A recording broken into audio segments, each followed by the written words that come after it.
Hello YouTube. So I have made it to, where am I at? Along the New Jersey Turnpike. I'm at one of the service plazas. I think it's Groveville, not too far from Trenton. I unloaded this morning at wherever it was I was at, Harriman, New York. These things, I just kind of forget them. Harriman, New York, and then they sent a load after that picked up at, what was the name of that place? Something, Paul's something or other, Paul's Valley, Paul's something, unmemorable, in upstate New York, so it was north on 87, Interstate 87, kind of up, closer to the Canadian border, up that way. And so picked that load up. That was a drop and hook. Didn't take too long. And that load delivers late tomorrow morning to Philadelphia, kind of in the northwestern part of Philadelphia. Now, my Qualcomm, let me show you my Qualcomm. If I can stretch the cable out here. See, this is my Qualcomm. I have this type of Qualcomm. You can't see the screen very well because it's kind of blooming a little bit. It's a little bit too bright for the video to pick up. But in any case, they give directions to the places. Most of the places, they do give directions, so they have directions kind of programmed in there for most of the places that we pick up and deliver to. And sometimes I'll run into one that is a new one and that's not in there. But in this case, it is in there, and it says that there is no truck parking. A lot of them, they specify whether there's overnight truck parking or not, which is very handy because I need to know, that's one of the things I like to know. And so this one says specifically there is no truck parking, and so therefore, since there's no truck parking, I can't go in there until close to the appointment time. The appointment time's at 11 a.m. So the only monkey wrench is that there's this snowstorm, some kind of a snowstorm coming. And actually, right now, it's about, let's see, what time is it? Eastern time? It is 11 p.m. Eastern time. And so I was looking at my GPS there. 11 p.m. makes a handy clock. And there is a little bit of something, really tiny snowflakes or something coming out of some kind of moisture coming out of the sky.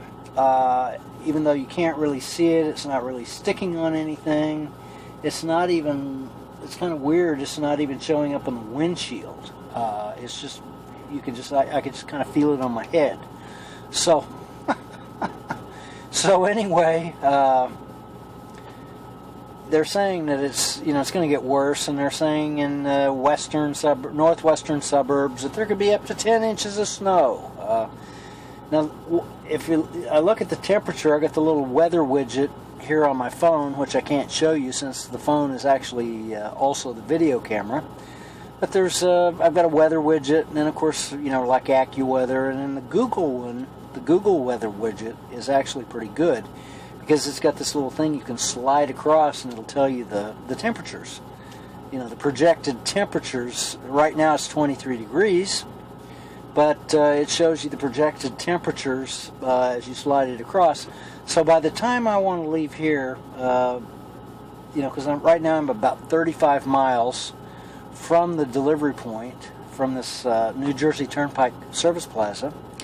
So I'll leave here probably, let's say if I leave here at 10 a.m. Eastern time, depending on, because I might leave earlier than that if it really looks bad, but they're already out there waiting to salt the roads and treat the roads. The state of New Jersey is. So they're already out there waiting to pounce on I-95. And I-95 is, the road that I'm on right now, the New Jersey Turnpike I-95. and that's most of the 35 miles is probably, or a good chunk of it's on the New Jersey Turnpike. So they're already out there waiting to pounce on it, and just in case they need it. So I could leave here at 10 o'clock, and it's probably by then, according to the Google weather widget, the temperature is going to be above freezing. So not only have they, there's the road's already got treatment on it, obviously, from leftover treatment, and then they're ready to work on it more. And then, of course, you got all of the traffic. There's lots and lots of traffic, and kind of going by. I'm watching it out there go by, north and south. And so with all of that, I should be able to make it. But that's the only monkey wrench. I would like to be able to go all the way to the place if I could. I have the time to do it, but my electronic logbook, I've got enough time to get there, but no place to park. And there's really no truck stops around there, so it was just easier to go ahead and stop here. And so that's what I've done. And so I'll get up in the morning and try to leave, and probably leave around 10 o'clock or so, just kind of depending. I'll play it by ear and see what kind of if there's any traffic snarls or whatever. But I kind of doubt that there is, although they have these signs, the electronic road signs, and every so often it says, they're warning you that there's a winter storm warning through Friday, or such and such time Friday. Is what I'm seeing here in New Jersey on those electronic signs. And of course I saw the same type of things in upstate New York. It was saying that winter weather advisory, or winter storm predicted, or winter weather warning, or whatever it was. Use appropriate driving caution. I can't quote it exactly, but it said something to that effect. So, and they've been even all day today, and of course the sun was shining today. So I don't know. I think our society, people have gone really crazy over the weather, and if you look at the the news and the weather people, the media that covers the weather for the past probably, I don't know, number of years, but especially the last 2 years, I'd say, they've really gone overboard with it. Like it's just some sort of, you get a snowstorm and it's just like Armageddon's coming, and we're all doomed, and so on and so forth. And sometimes the weather can be bad. Well, hey, that's in Arkansas, northwest Arkansas, where I live, where my house is. Every few years, we get a lot of ice in northwest Arkansas, and every few years there's going to be a really bad ice storm, and people are going to lose their electricity. Over the years that I've lived there, it's happened to me twice, without electricity for, better part of 2 weeks. And it sucks. But, you deal with it. You get a generator, and you do whatever you have to do, and you just kind of deal with it. So it's not the end of the world. Now, of course, you have a snowstorm or an ice storm in a place like Atlanta, Georgia, where they don't have any equipment, and that's a different story. Then it becomes dangerous, because people are out trying to drive around like it's dry pavement, and of course it's not, and then you get ice all over the roads and what have you, and then you get these giant 20-mile long backups, where people are abandoning their vehicles because they're stuck, and that actually kind of can become dangerous if you have a big backup like that, where and I don't know how cold. You probably wouldn't freeze to death in Atlanta. It's not dropping to 0 or below, where that type of thing. But nonetheless, I guess something like that today, somebody was telling me that it happened in, I believe in maybe South Carolina. So, it was either South or North Carolina, something like that happened, where, and it may be going on right now. I don't know. I don't listen to the news.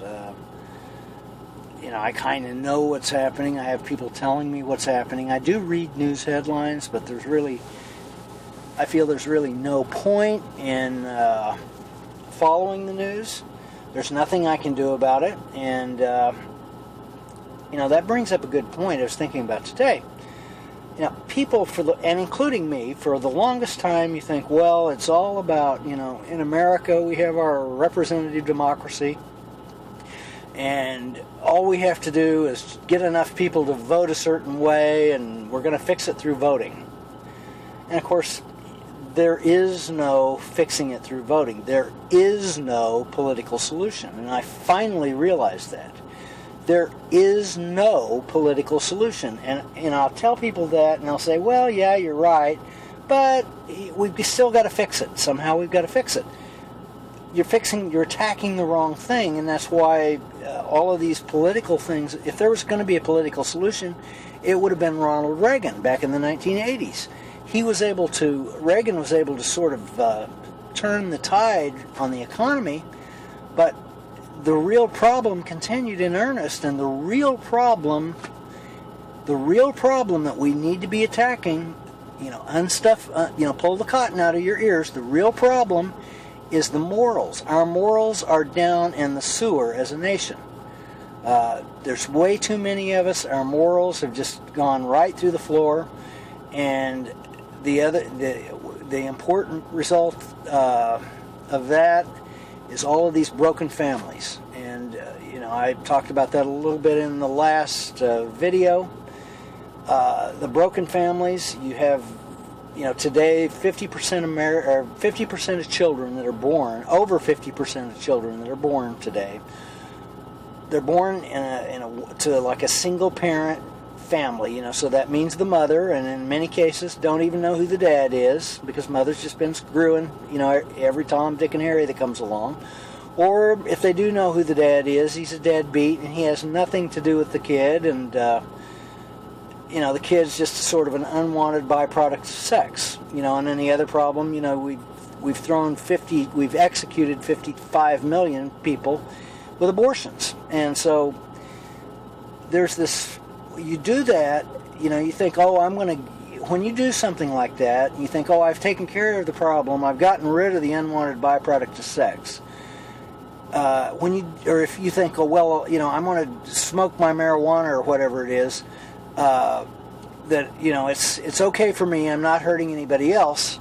Well, the problem is, when you do those things, whatever it is, when you do those things, and it's wrong, most people have a built-in sense of knowing right from wrong. Any criminal, you go to your, local prison and you really talk to the criminals, they know that they're doing wrong things. They know it.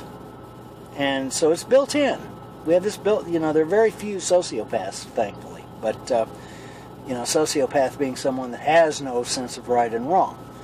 So, you take that away, you distance people, you separate the kids, especially, you separate those kids because they don't have an intact so-called nuclear family. You separate those kids from that, really screw their brains up, screw their lives up, screw their sense of who they are up.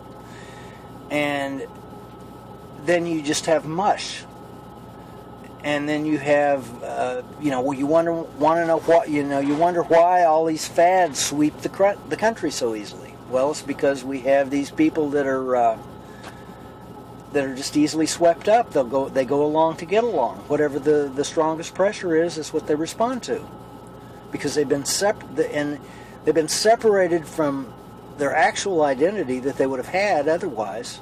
They've been separated from that, and in fact that turns into an enemy. It's like a guilty conscience reminding you of what you've fallen away from. So we've got there's this idea that, we'll just get these people to vote for this. We'll get them to vote for enough people to vote, and it's going to fix everything. And then somehow we'll fix all these moral and social problems with through the ballot box. Oh no, you won't. You can't. It can't be done. It can't be done that way, because it's really more about I'll use the word spirit, and it is kind of you can use the word spirit, but it also has a scientific connotation. People like to, there are people that want to separate, any kind of spirituality or religion, completely separate that out from science, and, the reality is that the two are intertwined. The two really are intertwined. And we're not going to get into a debate here about religion, because this video is kind of running long. But I do. Personally, I do believe there's a creator. I do believe there's a God. In fact, I know there is. Now, I can't prove it. I can't prove it to you, but I know there is. And so that's made a huge difference for me. And it's not really about religion. I don't go to church. I wasn't raised in the church. Whatever I've discovered the best way possible. And the best way possible, I didn't learn it from anybody. I discovered it out of my own curiosity, and that's really the best way to learn. So, we can't solve the problems through the ballot box. It cannot be, or trying to pressure our friends into doing whatever. You can't do it. I can't pressure people to, kind of face their conscience, because that conscience, it's an interesting little thing, the conscience, the thing that you think is a guilty conscience, you think of it as this awful ogre guilty conscience, is actually, if you would allow that, it can be unpleasant if you spent your entire life running away from it into all kinds of distractions. But if you can allow that to catch up with you, just kind of catch up with you, and you deal with it once, then that conscience is no longer guilty. It's not a problem, and then in fact you become friends with it. You become friends with your conscience, and then your conscience, let your conscience be your guide. It's kind of like on one shoulder, you've seen the cartoon, you got the Jiminy Cricket character, telling you, what you should do. Then you got the guy with the pitchfork and pointed horns and in the red suit and the long pointed tail. Say, oh yeah, you want to do this. That kind of, there's this tug of war that goes on with human beings, and so really I can't persuade people unless they want to be persuaded. I can't help people unless they want to be helped. Don't ask me for my opinion. I have people ask me for my opinion. And then they're mad when I give it to them. Don't ask me for my opinion unless you want it, because I'm going to tell you. I have no qualms about, if it's an audio podcast or I'm talking to a person, just that I meet at a truck stop or wherever. I have no qualms at all of telling them exactly what I think. And sometimes, I talk about these things all the time, about the broken families and what have you. And I've had a lot of people tell me, I was one of those. I, ended up fathering a child out of wedlock. And I've had people, this one young guy, he told me that he did that, and then he actually made it right, and he married the woman, and they've had subsequent children after that, and they've got an intact family. And so you can't pressure people into it. The only thing that can cause people to turn around is if they find themselves in the gutter, either literally or figuratively. Sometimes people find themselves in the gutter, and then they've tried everything else, and then all of a sudden they start thinking rational thoughts. All of these things are, about the mind, what goes on in the mind, and us being conscious. It's all about consciousness and what we're conscious of. It's a very simple thing, but it becomes very complicated because people, when I talk and I say what I really mean, what I really think, There's a lot of people that just immediately they feel like I'm threatening them somehow, or I'm threatening something within them, that I'm personally attacking them. I'm not. I'm not personally attacking people, but they feel like I am, and they throw up this thing, and their eyes glaze over, and it's like casting pearls before swine. So, but yes. Anyway, I better be cutting this off. Oh shoot, this is going to be long, 20 minutes. Uh-oh. We'll see how this uploads. Anyway, from the New Jersey Turnpike, we'll catch you later.